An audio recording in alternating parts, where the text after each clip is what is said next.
an incredible game to win an OVC championship, gentlemen. If that's not the definition of March Madness, I don't know what is. It's just a surreal feeling. We set out a long time ago, 3 years ago when we came, to do this, to see it to come to fruition in such a short amount of time is, I think obviously in these moments you give all the players all the credit in the world. It wasn't looking pretty there, especially late when we kind of gave away the lead, and then in overtime they go up 4, and our guys just kept going. But you get in moments and situations like these, it has nothing to do with yourself. It has everything to do with everybody around you. These players, the staff, the community, the administration. You better be grateful for what you have, because these opportunities don't come along very often, and savor them while you can. And this is, I couldn't be more proud of the guys for them to have this experience for the rest of their lives. We've got some questions right here. Brad, I know you've been to the tournament as an assistant a couple of times, but now you're going as a head coach. Can you just talk about, I guess, maybe the differences there, and just kind of what that is? Yeah, obviously we haven't done it. Haven't done it yet. We'll go there and see what that looks like. To stand up in that, I said something to these guys a long time ago, even Phil a year ago. Asked them what it smells like in the NCAA tournament. Just the balls are different. The floor is different. The arena, everything is just different. It's on. So it's going to be different coaching in the NCAA tournament than it was as an assistant. But I mean, it's what you. It's what you. This is what we do. This is what these guys do. And but again, to be able to have that, these guys will be able to see it and experience. It's at a different level. You literally walk around like royalty. People just treat you so well. So it's I'm looking forward to it. And I noticed, I think you had a nice moment with your parents or somebody in the stands after the game. Can you just talk a little bit about that and that emotion there? Yeah, again, like I said, you don't do anything on your own. People sacrifice so much. My wife and kids coming on the court and be able to have that moment with them. My parents are here. My sister drove down today. My brother-in-law drove down today. My mother-in-law is here. These guys have their families here too. And you don't do anything on your own. So to have your family be able to sacrifice for the sacrifices you make at home, and to carry that burden a little bit, they get to share in that moment as well. And it's just, again, you have to give. I heard a long time ago, surround yourself with amazing people and you'd be surprised how far they can take you. And I know I'm extremely blessed with these guys, this university, my family. And again, you just got to give praise and glory to other people, because again, you don't do it on your own. And then just talking about that buzzer beater, you go from probably thinking buzzer tire. Yeah. You probably go from thinking that's the game, but then you have to switch real quick and get ready for overtime. How do you kind of make that adjustment on the fly? My first thought was, why didn't Nate knock it down? My second thought was, Chris has played 4 games in 4 days, and he jumped and missed the ball. And then my third thought was, we should have had Chris miss the free throw. And so then after that, once I saw that his foot was on the line, I'll give these guys credit, because they were saying, hey, that Chris and Dylan and Phil, they said, hey, this feeling, because they thought it was a 3. They thought we lost. Nate even had tears coming down his face. And they just said, hey, we remember this feeling. We've got 5 minutes to not feel this way. So I give them all the credit in the world for that, and having the perseverance and the grit and the toughness to get it done in overtime. And then can you guys talk a little bit about, coming back from, the buzzer tire, as he said, and, getting the job done in overtime? Yeah, I mean, this on? Oh, there you go.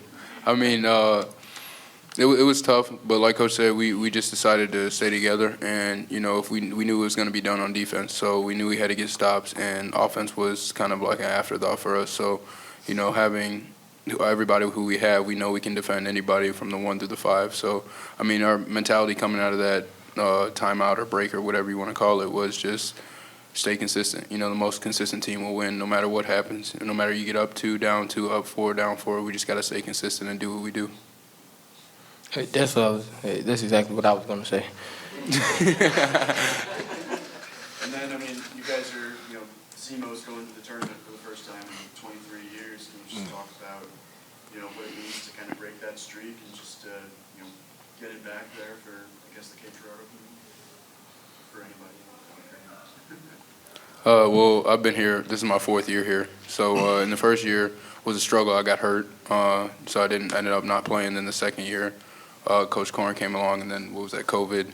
So it was a lot of ups and downs, but everybody always had the right attitude. Everybody was always respectful of SEMO basketball.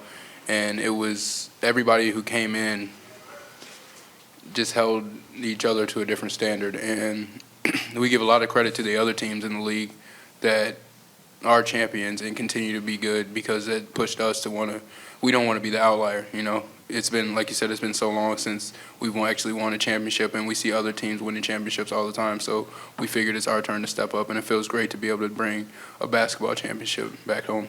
Facts. And then, Chris, stepping up in a game like this, winning the MVP for this game, what is that something you dreamed about as a kid in the biggest moments of being able to step up and be successful in this? Yeah, for sure. Coming into the tournament, I felt a little disrespected being picked second team all conference. So, you know, Coach, I obviously talked to my coaches about it, and Coach Pick was like, well, just go win tournament MVP. And to do that, winning, and this is one of his quotes, but winning is a universal language, so everybody understands that. And I feel like that was kind of the reason why I might not have been picked, is because we didn't win. So if we would have won more games, I probably would have been up there. But, you know, that's all behind us now, and I figured if we go out here, play as hard as we can for 40 minutes every game, it doesn't matter what happened, we'll be champs. Gotcha. And then the free throws at the end of the game. You guys seem to make all of them at the tail end of the game there. How are you guys able to get past that and just focus on yourself in between the lines and not feel that pressure? I would say that ain't nothing but really reps. Staying after getting reps up on free throws. Once you get in the game, I mean, when you put so many reps up, you get in the game, it's second nature. So I just say that's really reps. And then, Brad, was this the expectation? Was this an expectation coming into the tournament, or was there something extra that you guys enjoyed? No, it definitely was an expectation. Before we left Cape, I told the guys, if you don't believe that we can go win this, don't get on the bus. If you don't pack for 4 days, don't get on that bus. And as soon as I said that, every single guy in the locker room was shaking their head, and that's kind of been what our attitude that we've had. You know, the guys have had a calmness, a steadiness about them all week. Even today, I was wondering, you know, because I don't know how many text messages I had, but I know these guys are getting, you know, blown up. And, you know, Moorhead was a big, huge win for us, obviously. It's a big win for the program, and then 4 games in 4 days, you know, what's our temperature going to be? But these guys were even keeled, ready to go. The moment was not too big. And then obviously the way that we finished the game and played in overtime and came back, that showed. They kept their composure and made huge, huge plays. And obviously we wouldn't be in this position without these two spearheading it. But there's a lot of guys that obviously contributed 4 games in 4 days. Your whole team has to produce, and we had that. Phil, you hit that fourth foul. I think there was 14 minutes left on the clock. You come out for a little bit. Coach, you put Phil back in. And how were you able to just kind of navigate that for the last stretch of the game and overtime without picking up that fifth? And how much more special did it make it because you were able to hold off and be on the court with everybody and come up in a big moment? I knew I had to play smart. Every time I get my fourth foul, Coach always give me that look like, be smart. And I knew this like one of the biggest games of my life, so I knew I had to actually be smart. So I don't know. I'm surprised they didn't go at me, but I'm glad they didn't. So I'm just happy I maintained. We came out with the win. When the game was over, that final buzzer sounds, you're kind of walking around. You get to celebrate everybody, but you get to interact with the fans too. I mean, how special is a moment like that for you? Man, it ain't feel real. Like, I don't know. I really can't explain it. Like, everybody dancing around, I just start walking around like wow, like we did it. 4 days, 4 games, going 4-0. The guys just been preaching all week, like, my legs hurt. I'm like, we made it this far. So we might as well just get the job done. So it just didn't feel real. And then, Chris, for you, there was a couple pictures earlier in the week that it was the first game against Lindenwood, I think. If you guys had lost the game, the season's over, and potentially the last game of your career. So there's a picture of you just kind of sitting there taking it all in. So how much more special is it looking back now at that to you're sitting here with the trophy next to you? It's crazy. I mean, like you said, it could have all been over, but we got guys who, you know, kept fighting.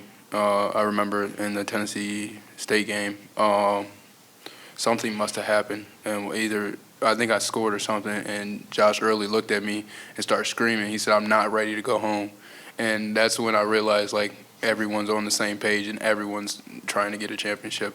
So looking back, it's great, but I'm just glad this is a group of guys I get to do with, because we're extremely blessed and it's a great group of guys. And obviously we got an okay coach, but but yeah, I'm just extremely blessed.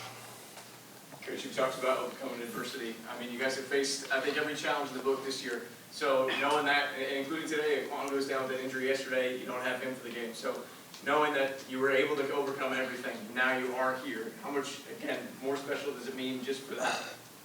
I think it just reinforces everything that we've been preaching from day one. It's hard to say those things and live those things out every single day. It's hard to live those things out when things aren't going well. It's hard to live those things out as you're continually to build a program. And so now when it comes to fruition, I think the best part about it is now we're going to have carryover. And now when new guys come into the program, or we go into next season, whenever that comes, now there's a standard now has been set and it's been proven a certain way to happen. And so you've proven your worth, so to speak. But again, I mean, that was a mouthful to say that we were going to be able to do this someday. So to be able to do that,